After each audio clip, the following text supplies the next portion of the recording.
What up, Dealy gang? Dealy Kamel here, and I just wanted to talk about something that was on my mind that some people brought up during stream. We actually discovered this live on stream a few weeks ago, and this was when the Book of Moon bundle was added to the game along with the Zillion Thunder box release on July 26th.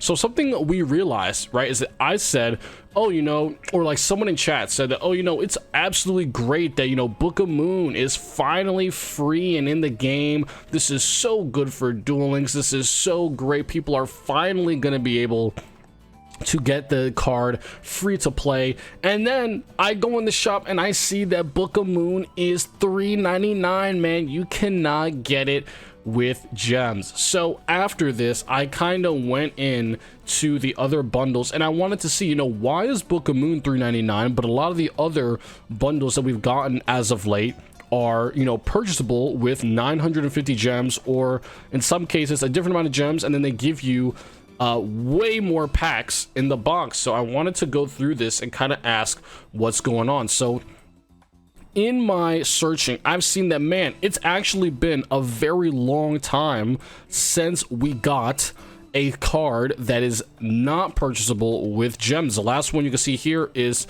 Forbidden Fiendish Chain, which was added a year ago, over a year, like 18 months ago, and it was added with just money purchasable. And then before that, pretty much all the cards we got were just money purchasable. So I wanted to just line these two things up and just have a discussion real quick about, you know, what these do for the game, why these are money only, and what's the difference. So the first thing I noticed is that there is a distinction between the money cards and the cards that are purchasable with gems, and that is the starter set and the special set. So the starter set cards are only purchasable via real world money. So in this case, $4 for Book of Moon, and then we got $4 for Fiendish Chain, $6 here because you got two cards, Lance and Chalice, and then all of the other single cards are $4, and then all of these bundles are 950 gems, it looks like. Yeah, all these are 950 gems, and then with two cards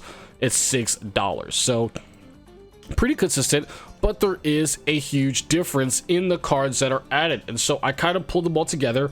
And so let's go over here and let's take a look at that. Boom. All right, so over here I've got the special set cards on the left, all of them that are available in bundles that are purchasable with gems, and then on the right I've got the starter set cards, all purchasable only with real money. So what is the big difference between these two card pools? The main thing for me is that the starter set cards, right, evidently they are cards that whenever they were in the game, or whenever they had been in the game for a very long time, they were seen as staple cards, right? Very powerful generic cards that you would play in almost every single deck. And you can take a look here. These were the first wave ones here, right? We've got Mirror Wall and Super Rush Headlong. Those were the very first ones. Then we got Spirit Karibo and Canadia followed by that. Then we got the Senju and Sonic Bird bundle. Now, while these cards were not staples, if you wanted to play any ritual deck, you pretty much had to have these cards. There was no getting around it. Now that isn't the case so much anymore, since there are ritual decks that are much more reliant on their own engines and don't benefit as much from these cards, but they still do. And then we had Drowning and Raigeki Break, which were definitely huge, massive, game-changing cards at the time of their release, right? We didn't really have any on-spot destruction, and Raigeki Break meshed really well with decks that needed cards needed a way to get off their discard effects. And Drowning Mirror Force was just a very, very oppressive back row that punished your opponent very heavily for not respecting it. And then after that, Galaxy Cyclone, huge back row removal for decks that could take advantage of the extra banish, right, against cards that had face-up spell traps. Fiendish Chain, clearly a massive card that came out with Zexal release and was previously a selection box only exclusive.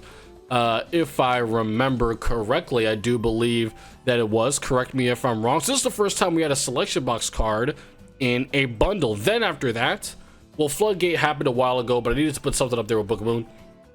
And then Book of Moon, man. So Book of Moon is the second in a lot of cases. It's the second selection box card he added to a bundle. And it's been like, 2 years since Book of Moon has come out in a box. So what is the difference between those cards that I just read off, these starter set cards, and these special set cards? If you take a look at the special set cards, one thing that comes to me immediately is that these are cards that are only usable within certain niche strategies. Although the strategies may not be very niche, they just help certain decks perform at a higher level, right? They're kind of like must-have cards for certain decks, but they come with the trade-off that Konami is able to limit them to one in any given case, right? So these are cards that are not obtainable any other way. They're only obtainable via the bundles, and they are limited one due to their power in the current meta game. So what do I think about this precedent? So first, let's think about it from Konami's point of view, right? These cards over here, the special set cards, these are not obtainable anywhere else. So of course, right, if these cards will never be obtainable anywhere else, they don't want them to just be obtainable with real life money. So that's why they kind of set their effective price at 950 gems, and then you get a lot of packs on top of that. So I think that is a, I think it's a reasonable enough way to include these cards, along with the fact that you are getting a bunch of extra packs, and you can determine for yourself when you want to buy them.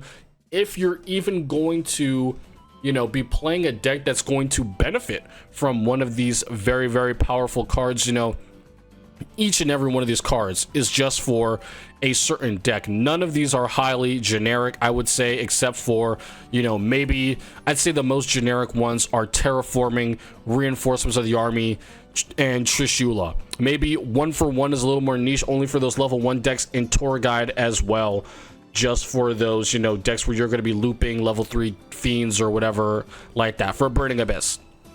So all these cards have kind of turned out to be niche in their own way, and each of these decks kind of being flavor of the month, they're not always going to be good. But if you want to play one of these decks, you kind of do have to pick up one of these cards in order to play that deck optimally, with the exception of cards like Luster Pendulum and Topologic Bomber Dragon that didn't really turn out to be too meta defining. So what about the starter set cards?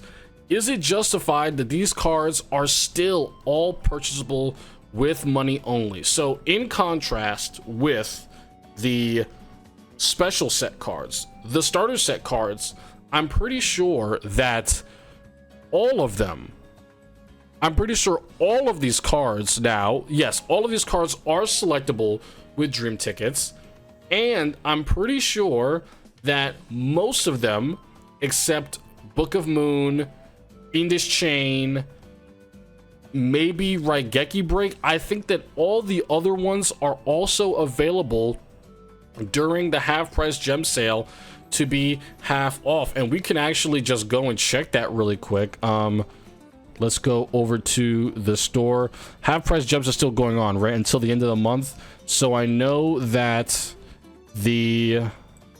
Fiendish Chain came out in Shining Hope, and Shining Hope is half-price gems. So all of these cards except Book of Moon are available on half-price gems. Book of Moon did come out here in Chaotic Soldiers, and it is still full price. So I think, while I personally do not like the fact that these cards are all still only obtainable via bundles with money, I can see Konami's justification that, you have multiple times per year to obtain these cards at heavily discounted prices. Now, Book of Moon, right, being the first starter set card released in over 18 months, I do believe it is in kind of a different situation, right? It is the only card on the list of starter set cards that is not available in half-price gems, although you can select it with your dream tickets, of which you get 4 UR Dream tickets per year now, 5 if they have an extra promotion of some sort. So Konami's kind of saying, well, you know, if you don't have 3 Book of Moon now, right, with the tickets that we're giving you, if you don't want to spend money, if you really want Book of Moon that bad, then you should have it in a couple months. And that's their kind of reasoning on that, right? That if you don't have Book of Moon yet and you don't want to spend money, you should have it soon enough anyways. So there's your free-to-play way to get it without spending gems. So let me know what you guys think. Do you think that that is really justified, right? That, you know, just because we have the kind of free-to-play modes, not free-to-play, I mean, they are free-to-play, but they're you know, the typical free-to-play, right? The grindy, waiting around for the dream tickets kind of way to get your Book of Moon, instead of you having to go through the box, a really bad box, to get it, that being enough to justify this being money only. Personally, I would have liked to see Book of Moon be probably the first starter set card that is available with you know, the special set bundle price tag. However, dude, 950 gems for Book of Moon would be absolutely insane, right? That would be crazy. That's not even spending 20 packs on the box, right? 950 gems is what? 500 gems is 10 packs. 1,000 gems is 20 packs. So it's 19 packs that you would have to get a single Book of Moon. Even though you can only buy the bundle once, that is absolutely massive, right? Chaotic Soldiers is a 180 pack box. Do you think that it would have even been feasible to expect Konami to give us a Book of Moon for the price of 950 gems?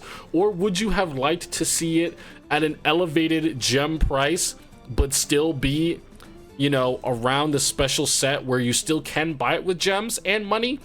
You know, I don't know what price tag would you put Book of Moon at if you had to put a gem price on it for a bundle. But yeah, honestly, I can see where Konami's coming from here. You know, Book of Moon has been out for a while, and it's been in Dream tickets for a while, and we just got 2 Dream tickets pretty much really close back to back.